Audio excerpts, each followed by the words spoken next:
दलों में बदलेगा ना, तो अभी सिर्फ एक दल का भुगत रहे हम, फिर 28 दलों का भुगतेगा समाज। और उस क्या कहते हैं, बात सुनिए ना आपने कि ना क्या कहते हैं, दूध देने वाली गाय की तो लात भी खानी पड़ती है, वही मजबूरी है। मैम क्या लग रहा है केजरीवाल जो ये बस फ्री योजना चलाए हैं महिलाओं के लिए, क्या इससे आप लोग संतुष्ट हैं? कुछ संतुष्ट है, कुछ नहीं है। अच्छा, क्यों नहीं है? जब फ्री में मिल रहा है तो संतुष्ट क्यों नहीं है? मेरा मानना है कि फ्री तो कुछ होना नहीं चाहिए, लेकिन फ्री वो अपनी जेब से नहीं दे रहे हैं। जब हम में से कुछ लोग टैक्स पेयर है, तब उसी में से हमें अर्निंग मिल रही है, उसी में से घूम फिर कर हमें मिल रहा है। जिस दिन टैक्स देना बंद हो जाएगा उस दिन शायद कोई भी अपनी जेब से नहीं दे पाएगा। हाँ जी, क्या वो अपनी सुविधाओं में कमी कर रहे हैं? नहीं ना। हाँ, बस ये है कि कुछ नीतियाँ इनकी ठीक है, कुछ नीतियाँ उनकी ठीक है, लेकिन पक्ष और विपक्ष तो हमेशा रहता है। आपको सबसे अच्छा नेता कौन लग रहा है देश में, ये बताइए। स्टेट के लिए मेरे ख्याल से दिल्ली वालों को तो केजरीवाल जी अच्छे लग रहे हैं, और प्रधानमंत्री नो डाउट उनकी टक्कर का कोई नहीं है। अच्छा। G20 उसका सबसे बड़ा उदाहरण है, और G20 होने के बाद देश तरक्की करेगा मेरे हिसाब से। मतलब क्या ऐसा क्या जादू का छड़ी चलेगा G20 के बाद जो एकदम तरक्की होगी? जादू की छड़ी नहीं, जो ये G20 में केवल 20 देश नहीं है, 28 लगभग 29 देशों का डेलीगेशन यहाँ इंडिया में आया है। जब इंडिया में आया है तो यहाँ के कल्चर को समझते हुए, यहाँ की उद्योग नीति को समझते हुए पैसा इन्वेस्ट करने का विचार बना रहा है, और धीरे धीरे करके ये इन्वेस्टमेंट को वो अपने इकोनॉमिकल सिस्टम में लाएंगे, और हमारे उद्योगों में हमारे बढ़ चढ़कर हिस्सा लेंगे। क्योंकि बिकॉज ऑफ दैट सब जानते हैं कि क्या कहते हैं, फर्दर इन्वेस्टमेंट में इंडिया में इन्वेस्टमेंट थोड़ा सा इजी और आसान और कुछ ज़्यादा अचीवमेंट दिखाने वाला होता है। तो मेरे हिसाब से सभी देश इस बारे में विचार करेंगे कि जहाँ की संस्कृति इतनी अच्छी है, तो वहाँ की सभ्यता इतनी अच्छी है, तो वहाँ के साथ अगर उद्योग और क्या कहते हैं व्यावसायिक नीति का समीकरण बन जाए तो सभी को फ़ायदा देगा। आप बोले हैं कि नो डाउट मोदी जी अच्छे प्रधानमंत्री हैं। देश में वो बोले थे कि किसानों का आमदनी जो है सो 2022 तक दोगुनी कर देंगे, लेकिन आज तक वो दिखता नहीं है कि ज़मीन पर कि ऐसा हुआ है। आपको किस ख्याल से लग रहा है कि अच्छा कर रहे हैं देश के लिए? क्योंकि देश का जो है ज़्यादातर आबादी जो है हमारे देश का किसान है। किसान तो है, लेकिन किसानों को इस बारे में ये भी तो देखना चाहिए कि ना, किसान हमारे देश के अन्नदाता हैं। अन्नदाता तो हैं, लेकिन क्या वो अन्न हम तक सीधे पहुंच रहा है? बीच में इतने डिस्ट्रीब्यूटर्स हैं, मोदी जी ने कोशिश करी, पूरी कोशिश करी थी, लेकिन शायद कुछ उन बिचौलियों को वो चीज़ समझ में नहीं आ रही थी, वो अपना नुकसान नहीं चाहते थे, इसीलिए उस नीति को उन्होंने आगे ना बढ़ाकर उसको वहीं ख़त्म करने के लिए वो आंदोलन चलाए, और अगर वो हो जाता तो शायद सीधे डिस्ट्रीब्यूटर हमारे को मिल जाते हैं। अगर इतना ज़्यादा किसानों का ख्याल मोदी जी कर रहे हैं तो वो तो मांग रहे हैं कि MSP का हमें गारंटी दे दीजिए। जैसे आप मोबाइल खरीदने जाते हो तो उसका प्राइस पहले से फिक्स रहता है, वैसे ही चावल गेहूं इससे नीचे नहीं बिकेगा।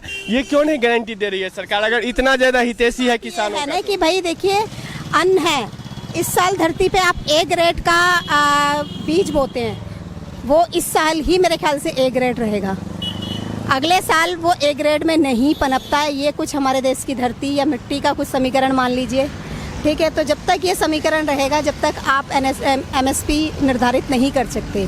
जैसे देखिए, हर चीज़ का एक माप होता है, इससे जांचा जाता है कि ये चीज़, ये प्रोडक्ट यूज करने के लिए सही है।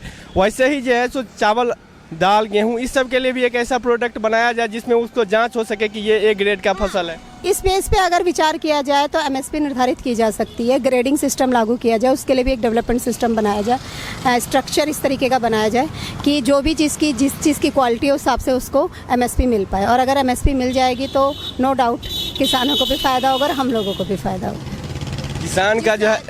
किसान का जो है ऋण माफ़ नहीं होता है, लेकिन कॉर्पोरेट जगत का जो ऋण है तो एकदम ईजिली माफ़ हो जाता है। अभी तक जो है 11 लाख करोड़ का जो है कॉर्पोरेट जगत का ऋण जो है सो माफ़ किया गया है, लेकिन किसानों का अगर 1 लाख 2 लाख का भी ऋण रहता है वो क्यों नहीं माफ़ होता है? तो ठीक है, किसान हमें अगर लेने के लिए, ऋण लेने के लिए तैयार है, इन्वेस्ट करने के लिए तैयार है नहीं ना? ऋण तो ले रहे हैं, वो अपने फसल के लिए ले रहे हैं, वो अपनी फसल के लिए लेते हैं, लेकिन इन्वेस्ट करने की बात आती है तो जो आपके उद्योग जगत के हैं, जो इन्वेस्टर्स हैं, जो भी, वो अगर ऋण लेते हैं तो एक कान से देते हैं, एक हाथ से लेते भी हैं। वो मतलब अगर जिस दिन उद्योगपतियों को ऋण देना बंद हुआ, शायद उस दिन क्या कहते हैं RBI, आप अगर ऋण दे रहे हो ना तो उनके लिए ये भी सुविधा होना चाहिए कि उससे रिटर्न भी लीजिए, जबकि किसान से बहुत सख्ती से लिया जाता है, लेकिन कॉर्पोरेट जगत से नहीं लिया। कॉर्पोरेट जगत से इससे नहीं लिया था कि अगर जैसे अंबानी जी का मतलब लगभग 80-82 उसमें चल रहा है, मिलियंस में चल रहा है, लेकिन उसका एक दोनों फैक्टर्स हैं कि अगर वो एक तरफ से ऋण ले रहे हैं तो एक तरफ से हमारे को दे भी रहे हैं बैंक्स को। उनका इतना फंडिंग है, इतना इस तरीके का, इतने उनके ब्याज और टैक्सेस वो पे कर रहे हैं कि जिससे एक तरह से हमारी अर्थव्यवस्था चल रही है। तो अगर उस अर्थव्यवस्था को फोकस करेंगे तो कहते हैं ना कि क्या करें, जहाँ अच्छाई दिखती है, कहते हैं बात सुनिए ना आपने कि ना, क्या कहते हैं दूध देने वाली गाय की तो लात भी खानी पड़ती है। वही मजबूरी है शायद, उस वजह से यहाँ पर। और वही है कि कुछ उसका नाजायज़ फ़ायदा उठाते थे जिसका हर्जाना पूरी जनता को, पूरी दुनिया को, पूरे भारतवर्ष को भुगतना पड़ा। इसमें जब चुनाव होगा तो आप किसे देख रहे हैं कि इंडिया भर से एनडीए होने वाला है, इसमें टक्कर है कि फिर एक तरफा है?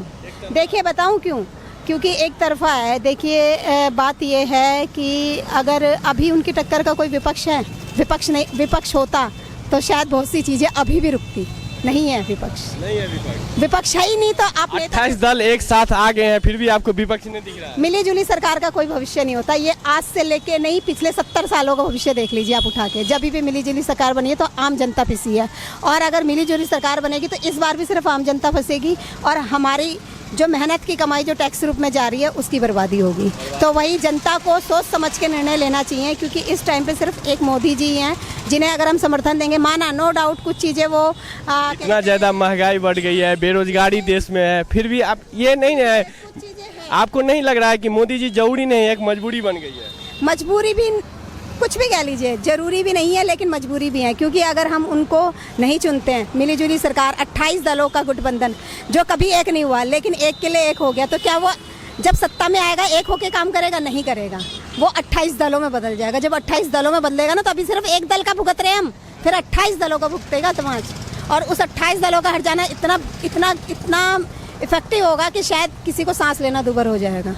मेरा तो ये मानना है। तो मैं तो यही कहूँगी कि अगर जनता में थोड़ी सी भी सोच और समझ हो तो अपने को उस असमंजस में न अपनाए। महंगाई मत देखिए, ये भी तो देखिए कि मिनिमम वेजेस कितने से स्टार्ट हो रहा है। अब महंगाई देखी जा रही है, क्या मिनिमम वेजेस नहीं देखे? जिस टाइम पे अगर क्या कहते हैं आपको 10 किलो आटा 100 रुपये का मिलता था, तो उस टाइम पे 5 से 6 हज़ार रुपये तनख्वाह हुआ करती थी। ये भी तो देखिए, आपको सैलरी आप चाहिए लेकिन पैसा नहीं चाहिए, आप वो कहाँ जाएगा? वो पहले 5,000 गरीब लोग कर रहे हैं, जब 5,000 कमा रहे थे तो एकदम खुशहाल थे, अब 10,000 भी कमा रहे हैं तो कुछ बचा नहीं पा रहे थे। एक्सपेक्टेशंस कम थी, ठीक है, खर्चे कम थे।